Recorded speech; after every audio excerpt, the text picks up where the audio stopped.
February the 2nd, 2025. Guys, sunny morning here. It is 31 degrees. It feels like 25. And a little warmer than the last few mornings, but it's all good. We're about to get out of this winter time. Won't be long and it'll be spring, so that's what I look forward to. Now, we've had some more X-flares. As a matter of fact, one of the strongest ones so far. This one, I thought, peaked at an X10 right there on that line, but they're saying it's an X8.1 plus a 2.1, I think. And you can see here and here 2 X flares and then the stronger M flares around it. It just continues, same sunspot that we've been looking at. And notice that instead of a 25% chance of more X flares, it's a 40% chance, 80% chance of strong M flares, proton events, way up at 65%. The tracking from yesterday has come in for the coronal mass ejection tracking, and it's a very weak one that's going to go off to the left side of the Earth. Remember, it was not square on the disk of the sun, a little to the left, and that's the way the tracking is showing it. Now, we do not have tracking for this X8.1 yet, but it did create what's called a CME or halo CME, and we can see that. And we still don't have the tracking map yet, but that could come in by the end of the day. And check out this picture. That's a classic X flare. If you've ever seen one, almost a double X. Here's your chart right there, X8.11, very strong flare. And again, this thing is turning towards Earth and it's increasing in activity. In other words, it moves from left to right in this image. Then as it gets to the center, it will be more Earth facing. And this is the X2.8. Right here again, all of them's coming from 4366. This was at 036 UTC today. And again, they're ahead of us about 5 or 6 hours on the East Coast. Here again are your charts. Like I said, didn't quite make it to that X10, but very close. X1.5 here. So you had an 8, 1.5, then an X2.84. Now guys, take a look at the sunspot itself, or the sunspot group. Notice it's now triple configured, beta, gamma, and delta. So you got that much more chaos within the magnetic spots of this area. You notice the different colors here. Those are different polarities, and that's where your arcing comes from. This is a very strange looking group. Again, very much like a Carrington type event. And not only that, back when we had the Fukushima earthquake, I was tracking the same thing we're tracking now, a row of X flares back to back. And after a couple of days, as Tokyo was turning right into the sun facing about a little before 3 o'clock their time in the afternoon, that's when the X flare struck, and we had the 9-point earthquake that destroyed a good bit of the northern section of the coast along Japan. Remember the big tsunamis that were coming in? And it was huge greenhouses, and they were popping like balloons as that water pressure rushed through there. A lot of people lost their lives. And we had the nuclear disaster that's still ongoing. And we talked about that rapid growth, kind of came out of nowhere, but when it started coming around Earth facing, we started to see more activity. Now you got Venus and Mercury to the left. Just to the right, you have Mars. I'm talking about looking at the sun from Earth. Again, here are 3 stages. Again, the LXV right there. Somebody want to put that in Roman numerals? Let's take a look at LASCO C3. We watched it yesterday. You got Venus, Mercury, and Mars right there. And we didn't have that shot on it yesterday. Again, the X was at a 1.2 solar flare. And watch, here's your timestamp at the bottom, right there. So we don't have any tracking information on the new flares. And the one from yesterday, again, a very faint left-sided tracking model is what it's showing.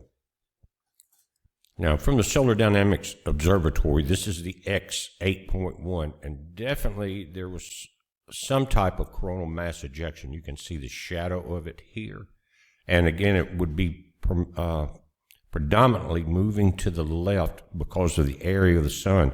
We're still going to get some impact because it created what's called the halo CME, where it's broadcast in a very wide area.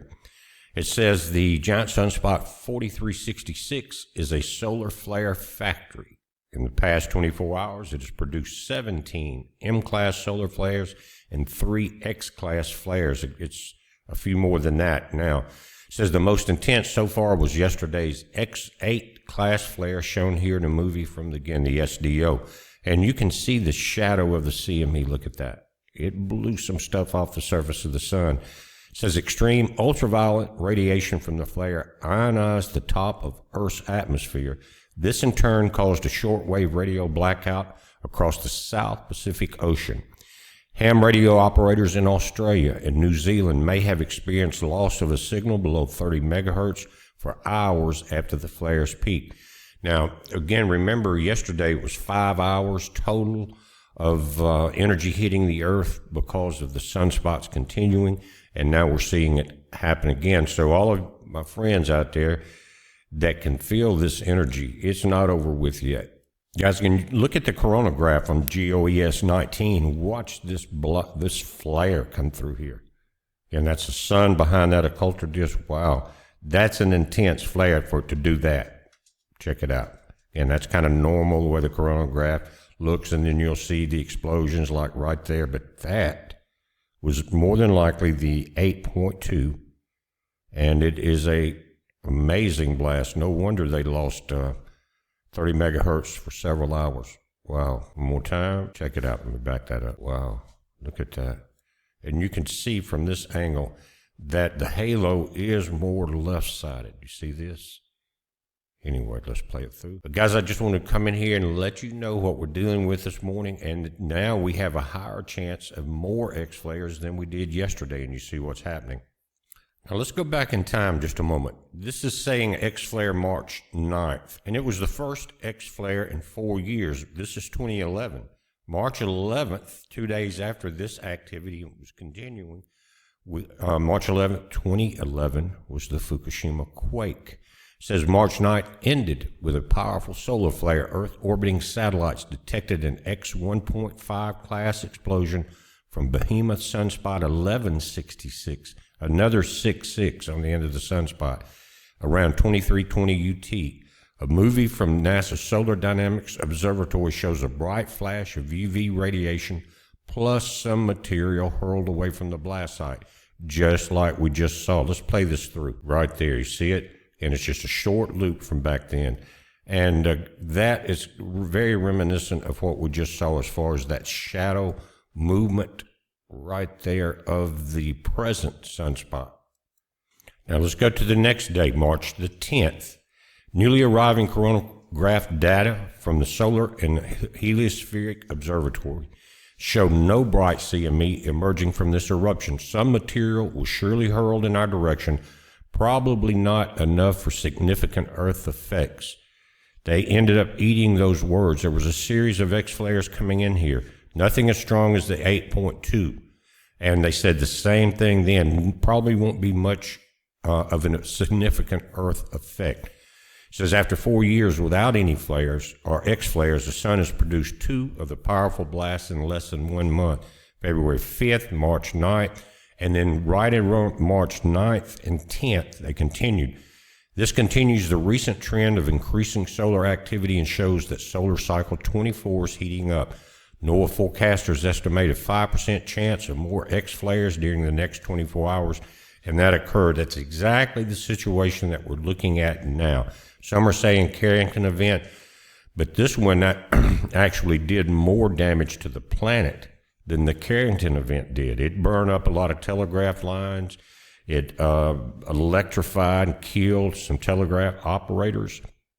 And because the energy from the Carrington event got into the telegraph lines. It fried a lot of stuff, but it was not as damaging, guys, as the impact from the March 9th, 10th, leading to the 11th impact in 2011. But we're watching it, guys. I just wanted to point out that similarity. It's a heads up. Be safe.